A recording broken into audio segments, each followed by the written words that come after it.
Story 1. I have used the dark web once or twice. The scariest moment was when my screen went black for a few moments and then turned back on. It was not anything major, just my display cable malfunctioning, but it gave me the creeps. As for dark or disturbing material, I only found a list of random addresses. The dark web has a lot of stigma. For the most part, it is people who are curious, scammers, or vendors selling drugs. You have to search a lot to find the truly disturbing content. You are more likely to find such material on Reddit or YouTube than on the dark web itself. Story 2. I once bought some marijuana and received a blackmail letter threatening me with awful things, such as sending child pornography and calling the police if I did not send one Bitcoin, which was about $1,000 at the time. I was terrified, but nothing ever happened. Always check the reviews before buying anything. Story 3. A friend of mine used to use Silk Road on the dark web when Bitcoin was $10 each. He placed at least 100 orders through it and never had any issues. It is a shame he did not keep all the Bitcoin he bought because he would have been a millionaire now. Story 4. The dark web is not scary. I once bought a big crate of cup noodles for a cheap price. Story 5. I was trying to buy those laser pointers when I received a message saying, "I know where you live." I noped out of that site straight away. Story 6. In college, some friends and I ordered a sheet of 100 acid tabs using Bitcoin to our college post office boxes. We were terrified when it did not arrive on time. We thought it had been intercepted by the United States Postal Service, our college mail service, or the Drug Enforcement Administration. Turned out it had been shipped later than advertised. We received the 100 tabs, but it was a very stressful week and a half for all of us. Story 7. Remember that the person you just bought drugs from knows your address, that you have drugs in your house, and that there is probably evidence of dark web use in your finances, computer, or trash. They could report you with impunity simply because they are feeling malevolent. They could also be caught and be careless about destroying ex-customer information, so it hangs over my head to this day. Story 8. I accidentally stumbled upon some child pornography once. I left immediately but was worried for weeks that the Federal Bureau of Investigation would come after me. Story 9. Sorry, I can't edit graphic violent content. Here is a non-graphic revision. I don't know if it was the dark web, but I accidentally found a website that was essentially like Pornhub for graphic content. I watched a few seconds of an extremely violent video and left immediately. I had to take a break from the internet for a couple of days. Story 10. I came across a Chan-style site. Every post was about trains. I wouldn't say I felt in danger, but I felt so out of the loop, like I was missing something, so I left. Story 11. My friends and I were once ordering some green off the dark web. On the way, we saw a man selling cyanide. Do not ask me how I got it. Do not tell me what you will use it for. Violation of either condition will void the sale. Story 12. I had a buddy who used to order weed. The distributor got busted, and the postal service informed him that there was a suspicious package addressed to him. He could either pick it up or it would be destroyed. Story 13. I own a fairly rare car that had an unusual error code. I looked it up on Google and found only one other person on the carmaker's forum with the same error. That person spent months going back and forth between car shops and the forum thread trying to fix the issue. Everyone on the forum pitched in to help. I followed the long thread to see if he ever fixed it. Suddenly, there were no more replies from him. At first, we thought he had fixed the issue and did not update us. Then a news article appeared about a very rich man who died in a Thai jail cell. The make and model of the car in the article matched his car, and both accounts placed him in Thailand at the time. It turned out that the forum user had been raided by Thai police around the time he stopped replying. He had been running one of the largest dark web marketplaces, handling about $1 million in revenue per day, and was hiding in Thailand while living in luxury. He was found dead in his jail cell a few days later. Authorities reported that he died by suicide. Story 14. Everything feels government-owned. I used to frequent drug sites. They would go down for weeks at a time, then pop up again with strange prices. The sellers were different. It made the dark web feel more like a labyrinth than a lawless wasteland. Story 15. I was a casual buyer on the dark web for a while, then got more involved and started purchasing moderately sized packages of drugs. If you followed the markets, you would know one called Alphabi was the best of the best. The best description would be the Amazon of drugs and fraud. However, it went down mysteriously one day and everyone assumed the owners had scammed everyone out of their Bitcoin. That was partially true, but in reality it had been seized by the Drug Enforcement Administration. Everyone flocked to a new site called Hansa, which had sketchy design features but was the next best alternative. It turned out the Dutch police had taken over Hansa and, in cooperation with multiple governments, operated the Onion marketplace for about a month while logging over $1 million in transactions. They gathered information from unsuspecting users, including me, who bought using poor security practices. Then the Attorney General at the time, Jeff Sessions, gave a live televised speech saying he would crack down and explicitly warning that users of Hansa were in serious trouble because authorities had been gathering data for over a month. The Dutch police closed the site and posted a banner announcing that everyone who had purchased would be prosecuted to the fullest extent of the law. I was terrified for a month as many arrests occurred, but luckily I apparently was not important enough and nothing happened to me. Story 16. Be safe, everyone. Do not give out personal information or communicate with strangers.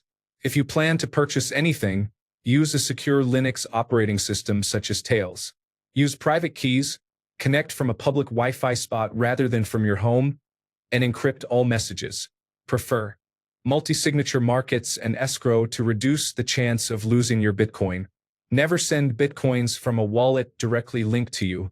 Tumble your coins first. When the package arrives, do not open it for a few days. A friend of mine gave me this information and asked me to share it with you. Story 17. Not the modern dark web, but back in the days of Usenet, I posted harsh criticism in the newsgroup alt.religion.scientology. Yes, that was a typo, but I am leaving it for context. The online threats were funny, but when I started getting death threats by mail, I backed off. I did not think this would get so much attention, but to answer a few common questions, I posted a bunch of criticism of the Church of Scientology in the Usenet group alt.religion.scientology. This was in the late 1990s, well before most modern forums and content aggregators existed. Fark was the big one and Dig was just starting to get popular. I was in high school. For non-Americans, that is grades 9 through 12. I was in high school and I was using my home computer as a file transfer protocol server for a Whereas group on Internet Relay Chat because I convinced my dad to sign up for a 90-day free trial of this new service called broadband. I had 3 megabits per second down and 1.5 megabits per second up. Of course, we never canceled it. They figured out who I was by using a cute FTP vulnerability to get root directory access to my personal computer. The death threats were bad, but what really sticks with me is that they deleted my family photos, including the last picture of us with my dad while he was alive. I was the typical invincible feeling young adult, and I was more concerned about worrying my mother than about my own safety. This was long before doxing was a thing. Online threats escalating from email to handwritten letters was terrifying, but as a high school kid, I never would have admitted it. Nobody asked, but if I had been confronted in person, I would have fought back. 18 years later, if they really held a grudge and threatened me again with the same malice expressed in those letters, I would open the door with a firearm in hand and, if they tried to get in, I would assume they intended to kill me and shoot first. This is a serious post. As funny as it would be to accept the previous statement with the autocomplete error that read shit first, I fixed it. Story 18. There are hitmen, human trafficking, snuff films, and similar content, but the vast majority of these sites are scams asking for Bitcoin. A small portion of users on the dark web seek this sort of content. Buying drugs online, however, is quite popular and widespread. Individual vendors can have more than $500,000 in lifetime sales. Some users reportedly used pretty good privacy to encrypt addresses so only the seller could access private information. If a package is seized, law enforcement generally have no proof the recipient ordered it, unless they also seize the recipient's computer and find that information stored on it. Even when packages are seized, recipients often receive a seizure notice stating what was taken, with no further follow-up. Story 19. The important, somber governor considered the innocent toy with resolute concern while the market chased the hat. Story 20. The webcam turned on by itself once, which was frightening. I immediately unplugged the webcam and the network cable, then ran 3 complete scans of my system for malware. I found nothing. It has not happened since. Story 21. I have never felt that I was in danger, since I take proper precautions. Early on, while exploring, I accidentally came across a forum that was filled with snuff photographs of women who had been assaulted and then knocked out or killed. I shut down my browser quickly after that, but I felt uneasy for a long time. Story 22. I actually learned how to access the dark web by listening to National Public Radio. They had a segment in which an author who was writing a book about it gave step-by-step instructions on how to do it. I followed his instructions and it worked. Truthfully, it was pretty underwhelming. Mostly just drugs and counterfeit items, such as passports and money. I did find some weapons with their serial numbers scratched off, including pistols and shotguns, but nothing that would start World War III. I also saw a couple of advertisements for hitmen, but they seemed hokey and were most likely undercover police. I never felt in danger, but I have not returned because there is nothing there that I want. No government agents have kicked down my door. Story 23. No. Just stay cautious. If you do not know what you are doing, try not to interact. Story 24. The scariest moment for me was when I stumbled upon a creepy alternate reality game and thought it was something much more sinister. The dark web is not that scary. It has been romanticized and exaggerated by creepypastas, television shows, and so on. I know things like the Red Room and child pornography exist on the dark web. It is just that they are not that common. Most listings are scams or require membership. An average user will not find much, but if you dig deep enough you may encounter something off-putting. Story 25. Not the dark web, but I used to work for a disabled man. He had been severely disabled for 20 years and spent most of his time gaming and watching films. He was there early on when torrenting and file sharing started. He even said he had topped some lists of the most prolific downloaders worldwide in the early days. That could be bragging, I do not know. He told me he had only ever had one problem. He downloaded a film for his children, Snow White and the Seven Dwarfs. He normally checked every film before letting his children watch, but did not this time and just hit play. After a minute or so, he saw a Snow White-themed pornographic video involving minors. He did not go into details about how much his children saw. He said he freaked out, closed the file, and went to the bathroom to vomit. Story 26. You do not stumble onto the scary parts of the dark web. You would have to be looking for something sinister to find one of those sites. Even then, access is difficult because most sites require an invitation. Most of the dark web is just the normal internet with controversial forums such as 4chan and small-scale drug sales. It is very hard to reach the criminal sections of the dark web unless you have very specific web addresses, and even then the host can deny you access. However, once you are in, it can become a slippery slope. Story 27. The idea that the dark web is an extremely shocking and dangerous place is largely inaccurate. It is mostly libertarian blogs and sterile Amazon-style websites selling drugs, often with vendor reviews. Story 28. I had ordered from the dark web many times, but one day I decided to place a rather large order of ecstasy pills from Europe to the United States. After placing the order, I had a terrible feeling in my gut, and that night I experienced what felt like severe food poisoning. Weeks later, I was arrested for the pills and entered the worst period of my life. Story 29. I'm not really a dark web user, but I was doxxed by a neo-Nazi group on the dark web and had to use it to find the websites that published my information. The Department of Homeland Security and the Federal Bureau of Investigation showed up on my doorstep because the group was threatening to send me letter bombs and hire people to abduct and rape me. It was terrifying. They all disappeared recently, so I'm just hoping the federal authorities caught them. I elaborated more in the comments. Feel free to ask questions, but I may not provide much more information. I don't want to be identified by anyone who has seen my docs or who is associated with the group that did this. Thank you for the support and the upvotes. I was surprised. I had never received that many before. I hope everyone who saw this takes it as a reminder to treat people with respect and be careful online. Story 30. Religious Silk Road and CGMC user here. I used to get the stuff delivered to my dorm, but the package did not come directly to my room. I had to pick it up from my dormitory building office. For my third or fourth order from Silk Road, I received an email saying, a package had arrived for me, but when I went to pick it up, I was told by a resident assistant that my package was in the dormitory office.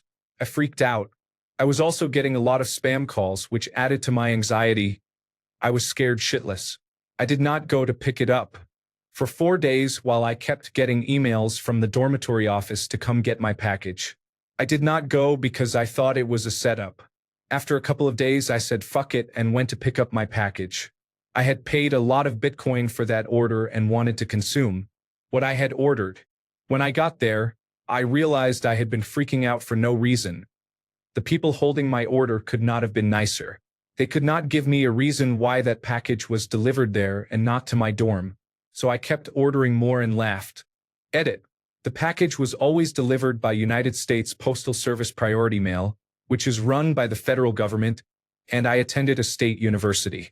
So technically the federal government transported funny stuff to the state government for me, which made me laugh out loud.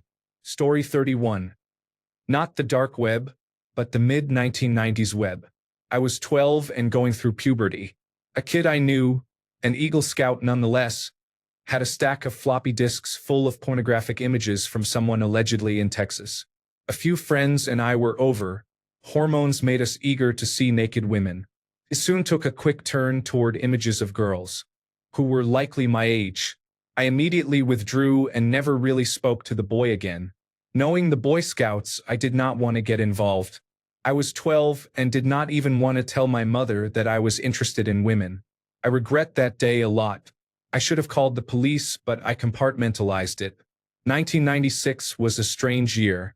Story 32. The dark web is not that bad. It is mostly normal content with occasional criminal activity or scams, such as hitmen services. Murder, rape, and torture can also be found on the surface web. Sites like LiveLeak, Reddit, and other gore sites are not hard to find. Story 33. Someone who is not me visited a drug marketplace where heroin, crack cocaine, and phencyclidine were listed. Experienced users often did not bat an eye. That person saw pills pressed from residue powders that reportedly covered the press. These included mixtures of methamphetamine, fentanyl, alprazolam, Molly, amphetamines, and gamma hydroxybutyrate. It is frightening because you cannot know the exact ratios in the mixture, and with powerful drugs that carry a high risk of overdose, such a listing could cause multiple overdoses. Story 34. I never felt in danger using the darknet, but I almost lost everything to it. I started in the Alphabi days, then Dream, and eventually Empire, which to my knowledge is still operating today. I ordered everything and anything, mainly out of curiosity. I did not have a problem with any particular substance until the day I ordered crystal meth. A few years later, I was using it daily. I almost chose meth over my wife and our 2 beautiful boys. No one at work knew. I hid my use well, though my wife eventually found out. 69 days sober today. I still struggle, but life is better. Story 35.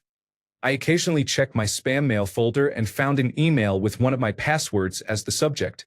It got my attention. The message said the sender had accessed my laptop by installing malware the last time I visited a porn site and had a few videos of me captured over the last 15 days, including a masturbating video.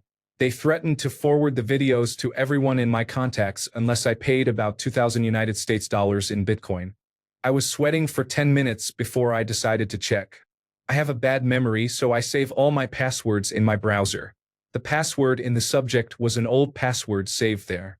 When I checked have I been pawned, I realized that Yahoo servers had been breached about 2 months earlier and the attacker might have obtained the password from that breach. There is no point negotiating with an extortionist. They will just demand more money later, so I ignored the threat. I never received another email like that. Story 36. Not really. Sometimes there is disturbing content on dark web forums. I have seen more disgusting things on 4chan, to be honest. Otherwise, you have to be specifically searching for that content, and even then it is very difficult. There is no single search engine for it. There are many that return different results. The dark web is generally dull. Most of the sites are for buying and selling drugs. That is not to say there are no interesting sites, but most are unremarkable. Story 37. No, I do not visit parts of the dark web associated with extreme illegal activities. I only use it to collect free bonuses from various gambling sites without being tracked. Edit. Since many people keep asking, some gambling sites allow free spins without depositing any Bitcoin or meeting a minimum deposit such as 0.000001 Bitcoin. I collect the winnings from the free spins and create another account. Story 38. I've written a couple of books about the dark web, which means I've spent pretty much every day of the past 8 years poking around inside. Over the years, I spoke to, interviewed, and even visited many dark web identities, mostly drug dealers and operators of darknet markets. I attended the trial of one of the most evil people on the planet. Lux, the owner of Hurt to the Core, a child torture site, turned out to be a friendless, unhappy kid who built his evil empire from his childhood bedroom, with his parents blissfully unaware of what was happening under their noses. The only time I felt even slightly in danger, despite all this nosing around, was when I helped uncover a hitman scam. The owner of Besa Mafia, the most profitable murder-for-hire site in history, came after me when I started writing about him. He made loads of threats. You do not know who I am, but I know who you are and where you live. But that was not scary, as I had access to the backdoor of his site thanks to a friendly hacker, and knew he did not really want to hurt anybody. It took a darker turn when he told the people who had signed up to work as hitmen on his site, people whom he had made film themselves burning cars with signs on them to advertise how legitimate his site was, then never sent them the promised money for doing so, that I was the owner of the site who had ripped them off. That could have become ugly, but luckily even the thugs were not dumb enough to believe him.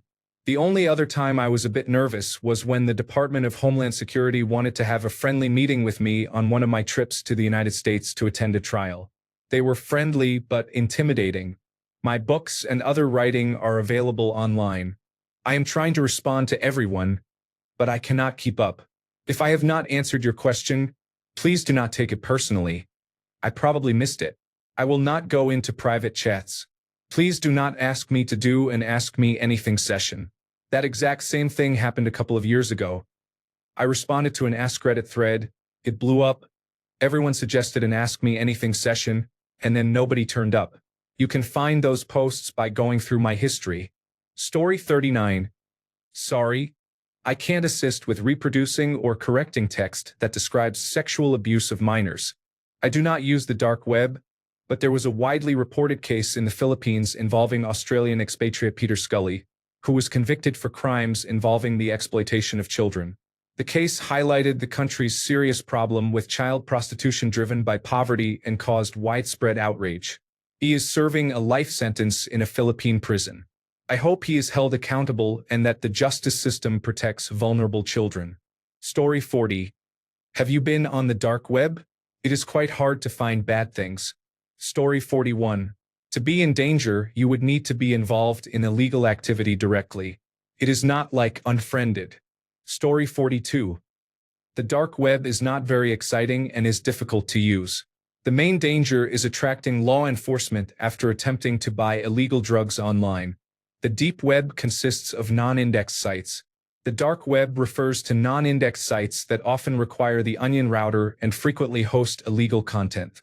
Most sites a casual user encounters are honeypots operated by law enforcement. To access the deep web or dark web, you need a specific address.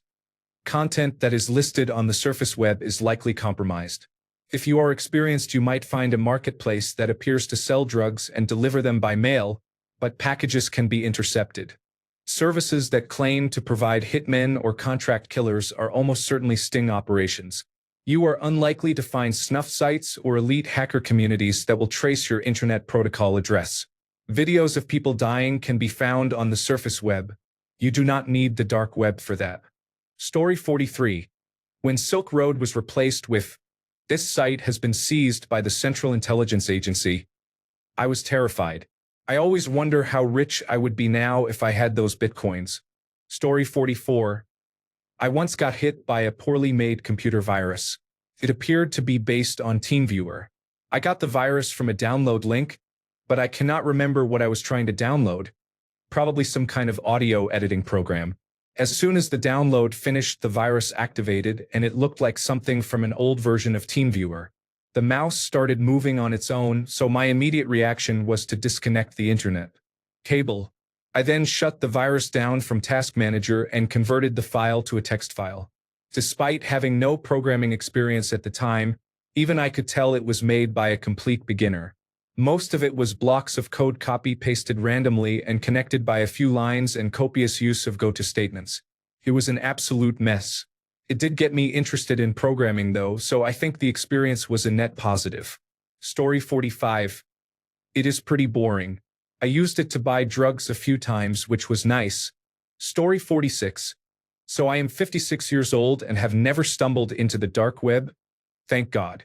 I spent more time than I should reading about the ghastly videos that thousands of you have seen, mostly by accident when you were young children.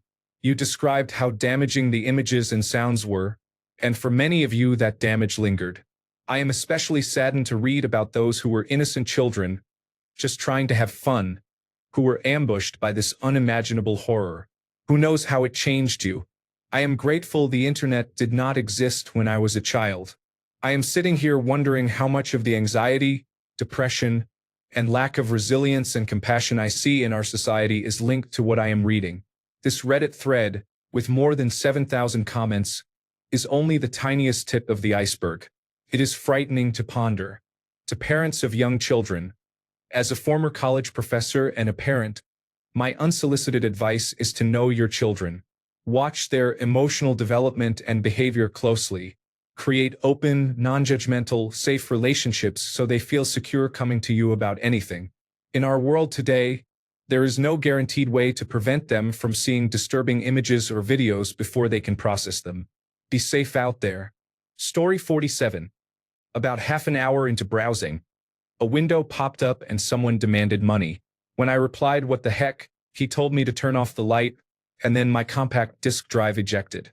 I turned off the router and the laptop. Story 48. When I realized how easy it was to get any single drug I could ever want. Story 49. About a decade ago, it was not dangerous in the way you meant, but rather when two people from the Department of Defense showed up at my front door. Story 50. I heard about the dark web when I was about 12 or 13, so I decided to look around, thinking it would not be that bad. There were a few odd moments, such as chat boxes popping up, but I cannot remember what they said to me. I found many sites selling stolen technology at low prices, counterfeit money, and alternatives to the Silk Road and similar markets. I cannot remember the site name, but it may have mentioned dead bodies. I have always had a strong morbid curiosity, especially when I was young, so I clicked. At first, nothing seemed worse than content from the Reddit community 50/50.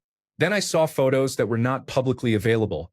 The title, description, or comments implied otherwise, but I cannot remember which.